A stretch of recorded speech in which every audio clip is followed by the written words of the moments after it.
Now, the rest of the story. By 1917, Irving Berlin was an established songwriter and an international celebrity.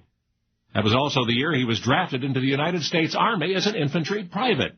He was stationed at Camp Upton, Long Island, which was an embarkation point for troops leaving for Europe.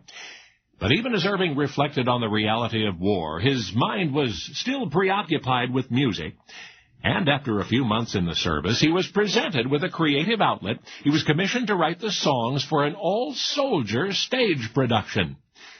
It was to open at the Century Theater in New York. It was intended to be an upbeat show described as, quote, a musical mess cooked up by the boys of Camp Upton.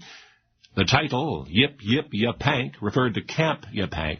So, it's 1918. Irving is working hard on the production. He has everything but the closing number, and he realizes the finish has got to be strong. So, with a touch of heartstring gimmickry, Irving will have the soldiers march down the aisle, out of the theater, and presumably off to war. But the first song he sketches for them to sing is just too pretentious. A second sketch he entitles, We're on Our Way to France. Oh, that's the one. So, the show opens at the Century, runs for 32 performances, grosses $150,000, which will be used to build a new service center at Camp Upton. But wait a minute. Remember that song Irving had originally intended for the big finish, the one he rejected? Okay, we'll keep that in mind. It's 20 years later, 1938. The clouds of war are looming once again over Europe, and Irving Berlin is talking with a lady vocalist from Greenville, Virginia. The singer is saying, oh, this is probably going to be the last peacetime Armistice Day celebration for some while, and Irving respectfully agrees. And then she asks Irving if he would please write a song for her to sing on that occasion. Well, Irving says he'd be happy to, but as he begins to compose, he runs into difficulty. No matter what he writes, it sounds awful. Maybe his own emotions are interfering with his artistic objectivity. I mean, he just returned from Europe where he'd witnessed the worsening situation firsthand. Suddenly all the wartime memories are coming back.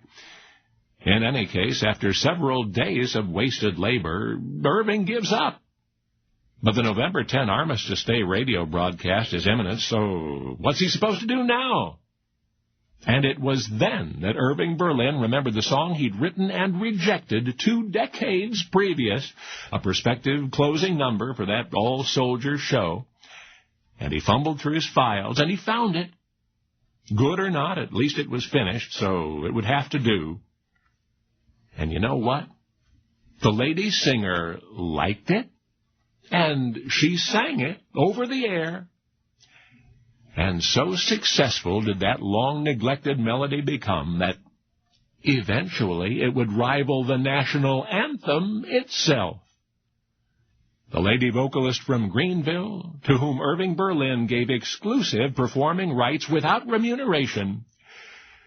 Well, of course, she was Kate Smith, because the song with which she would forever be identified, the cast-off tune buried in Irving Berlin's files for 20 years. That's right. God Bless America. Only now you know the rest of the story.